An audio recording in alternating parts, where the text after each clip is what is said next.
June is Elder Abuse Awareness Month. And while it's sad that this topic is prevalent enough to even discuss, the threat and danger of this abuse is very real. And it's important to arm ourselves with knowledge because abuse can take many forms.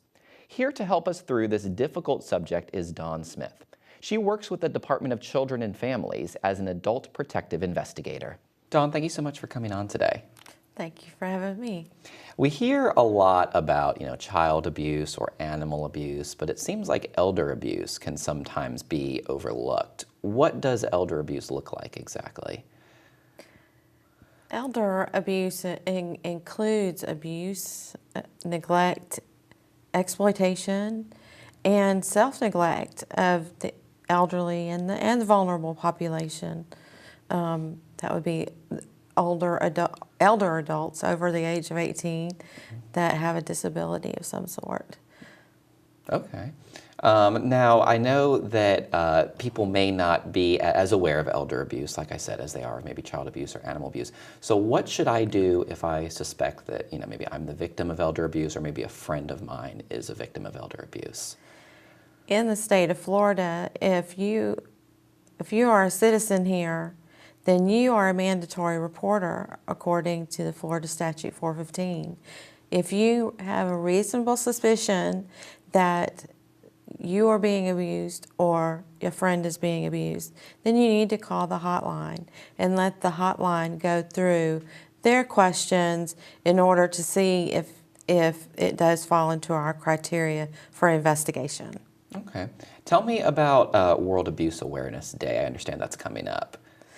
World Elder Abuse Awareness Day is coming up June 15th at the Senior Center, and I'm excited about that. We've had it every year. It's just that this year we're going to be having it at the Bayview Senior Center. It is spotlighting that elder abuse is in our area. I have 11 investigators in 4 counties that are pushing overtime limits of completing investigations. So I'd like for as many people to come out to learn what are the signs of elder abuse, and we are building support for our seniors. It sounds like it's a big problem here in Northwest Florida. Is that true? It is. It isn't spotlighted as much as like what you say, the child abuse or pet abuse. However, that is because seniors don't have as many resources or supports as those two do. And we're going to be trying to build those supports and showing how what supports are there may be enough. Okay. Now, what's something people may not know about elder abuse?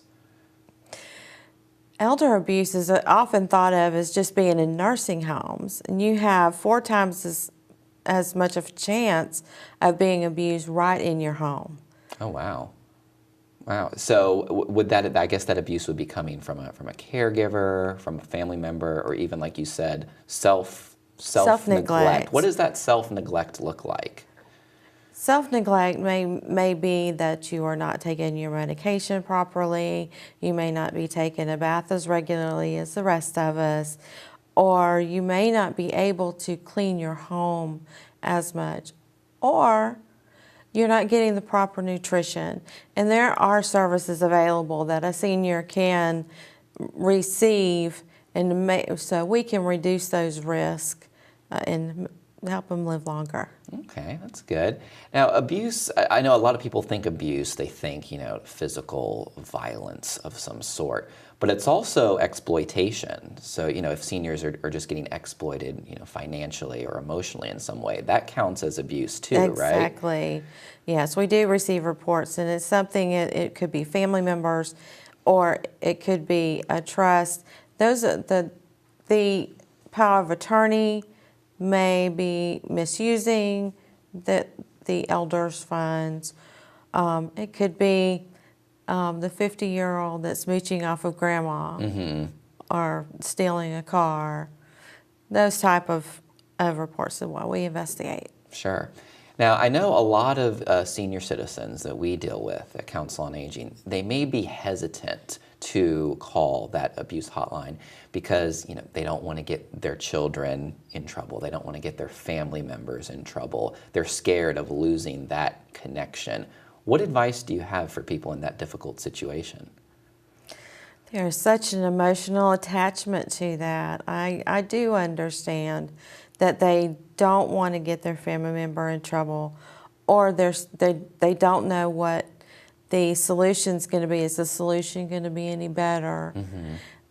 But we do need to work through it. It is unacceptable for them to be abused or neglected or exploited.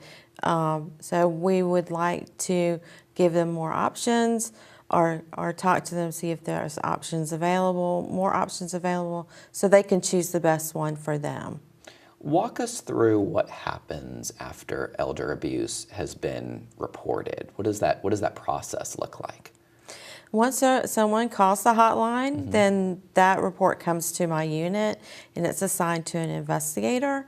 An investigator will go out and complete some assessments with them. The most important one will be about their capacity to consent. That will be whether or not they are mentally able to make that decision. And then from there, we would come back and refer to the appropriate agency, like the Council on Aging or the Area Agency on Aging, or whoever would be fitting into the appropriate venue of where they need to get services. Okay. Now, like we were saying earlier, a lot of older adults may be hesitant because of their connection to their abuser. The senior citizens, often that's their only source of shelter or food or security. I'm assuming that once the elder abuse is reported and that situation is remedied, that they still receive that food and shelter through other means. It is continued. Yes. We don't. The Council on Aging is a very good example of following through with case management until they are stable, or until they have another resource of those same services. Do you recommend senior citizens try to talk to their abusers before calling that hotline, or should they call the hotline as soon as they suspect that they may be the victim? I would say call the hotline, because confronting their alleged perpetrator, then that may escalate the situation or be a retaliatory act against them. So we would prefer that they just go ahead and call the hotline. And it's completely anonymous or confidential? It is. Whoever reports it, that name is kept confidential, even in a court of law.